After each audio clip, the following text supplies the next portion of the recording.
All right, Alexander, let's talk about Germany and the news that U.S. medium and I believe long range as well missiles are going to be stationed in Germany. This is big news that not many outlets in the collective West are talking about. What do you make of this announcement of missiles being stationed in Germany, medium and long Th- range? This is ominous news, and Tomahawk, I believe. the Tomahawk cruise missiles. It's ominous news, and it's also astonishing that it's happening without anybody apparently noticing or talking about it or being concerned about it. Now, I am old enough to remember how in the late 1970s, early 1980s, there was a plan by NATO, by the United States, to install Tomahawk and Pershing missiles in Germany and I believe the Netherlands and Britain.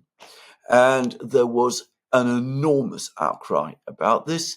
There were huge protests against these deployments in Germany, led by the Green Party, which in those days was a very, very different party from the one it has become.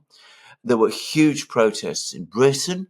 There was a peace camp made up mainly of women outside the airbase at Greenham Common, where the Tomahawk cruise missiles were going to be located.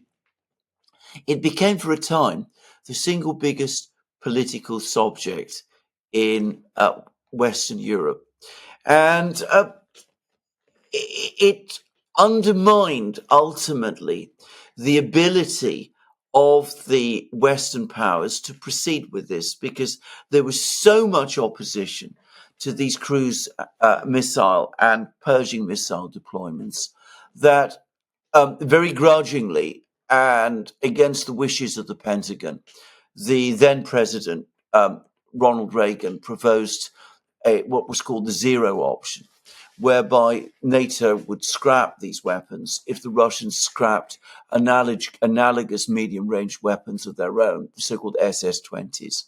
And somewhat to the dismay of the Pentagon, the Soviet Union, led at that time by Gorbachev, eventually came round and accepted Reagan's zero option proposal. And the Tomahawk and cruise missiles were done away with. And the treaty that came in was the INF Treaty, the Intermediate Nuclear Forces Treaty, which basically prohibited the deployment of these weapons. Now, the Pentagon has never been happy with this outcome. It's always wanted to deploy medium range missiles in Europe where they can strike targets in Russia, deep inside Russia, because it believes that that gives it an advantage over the Russians in a potential nuclear exchange. And some years ago, back in 2019, they scrapped the INF treaty, and now they've moved forward. And in against the backdrop of all the anger and hysteria and panic over the war in Ukraine, they're now coming back and they're saying that they're going to start deploying Tomahawk cruise missiles, the same cruise missiles that they sought to deploy in the 1980s, that they're going to bring them back to Germany again, and other weapons as well. Anti-aircraft missiles, but also, it seems, eventually hypersonic missiles when they also appear. And, and this time it looks like they'll be able to do it because in the fevered atmosphere we have today, it doesn't look as if we're going to get the kind of peace movements that we had then. And of course, the Green Party today is a completely different animal from the one it was back in the 70s and 80s. Yeah, absolutely. I don't see Annalena Baerbock protesting, uh, looking for peace, a peaceful solution to Project Ukraine. That's not going to happen. Is this Germany's future? They've Yes. been deindustrialized, hollowed out by the sanctions, by the blowing up of Nord Stream, cut off from Russian energy. Is this what Germany's going to become? Just a militarized, one big militarized U.S. base? Yeah. Yes. Well, it looks like it, unless there's a fundamental change in Germany, unless the political situation there ignites again, which, having been to Germany recently, I think it might potentially do. I mean, I spoke to, I mean, small, not very representative group of people, young people in Germany in particular. And I can say straight away that to the extent that they know about this, they would certainly oppose it. They do not want to be drawn into this kind of confrontation. They probably do not no more want to see nuclear weapons um, located on German territory within range of Russia today than the young people in Germany did in the 1980s and 1970s. So there might be eventually a backlash against this. I don't think one should discount it, but for the moment, the trajectory of travel is that this is exactly what Germany is going to become: deindustrialized, um, with a dysfunctioning economy and political system, and with Pentagon bases equipped with missiles targeting Russia, and with those bases, of course, targeted by Russian missiles in return. Now, can I just say another thing? This plan um, shows the stagnation in the Pentagon's own strategic thinking.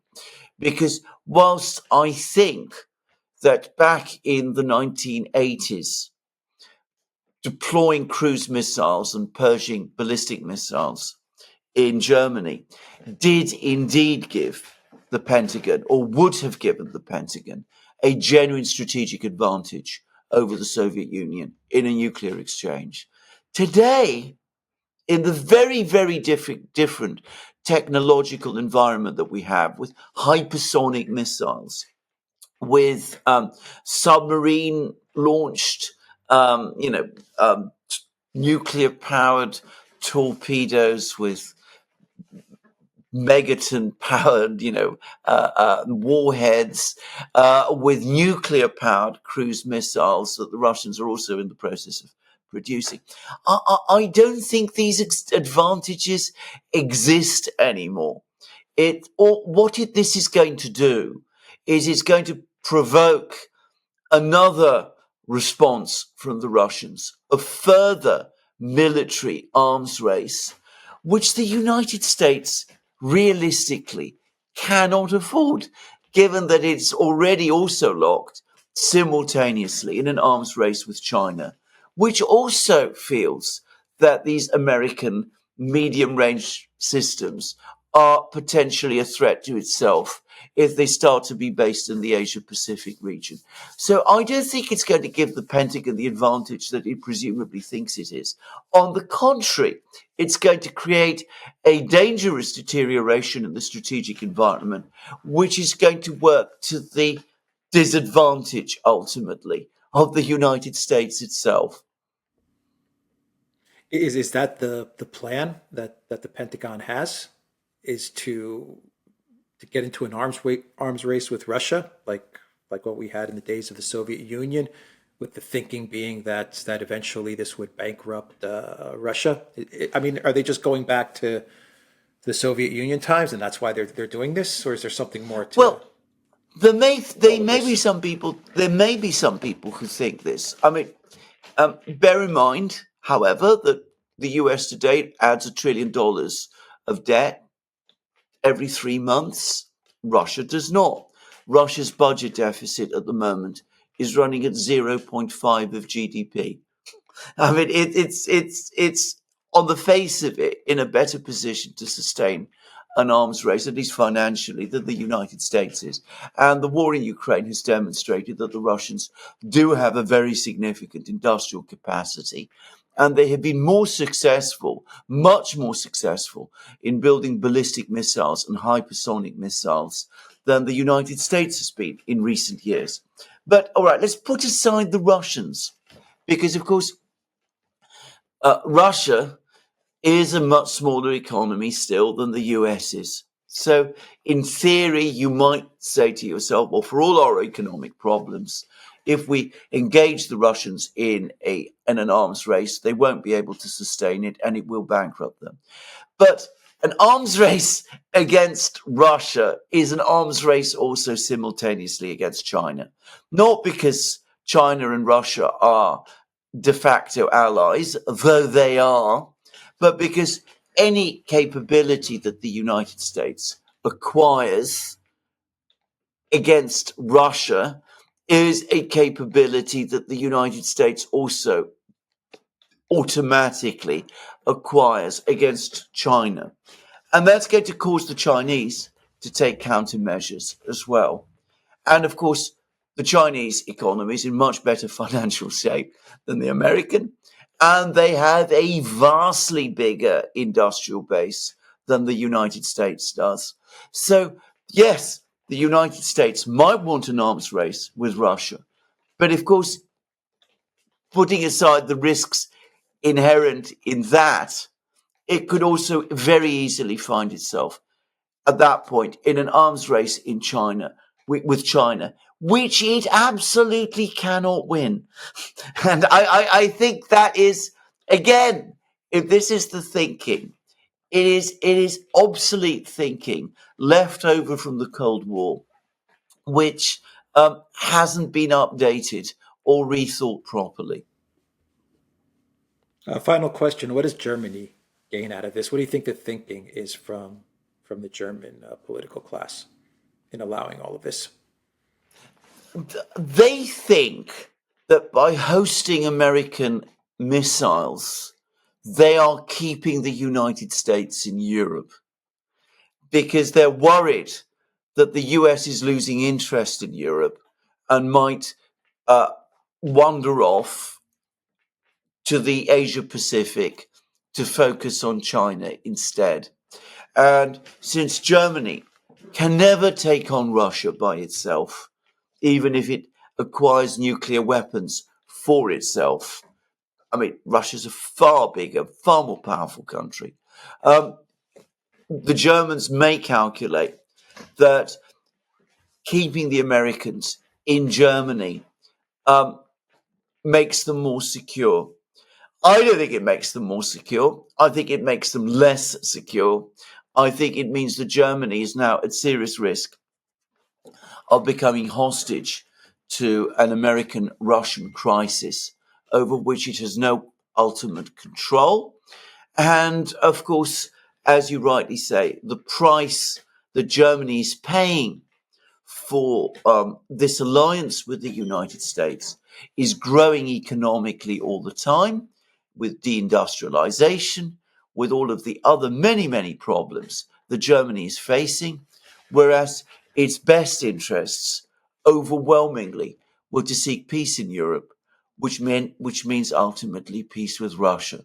So this is a huge mistake that Germany is making, but it is one in a sequence of mistakes that Germany has been making now for, well, ever since the new government, it's no longer new, the government of Olaf Scholz took over back in 2021.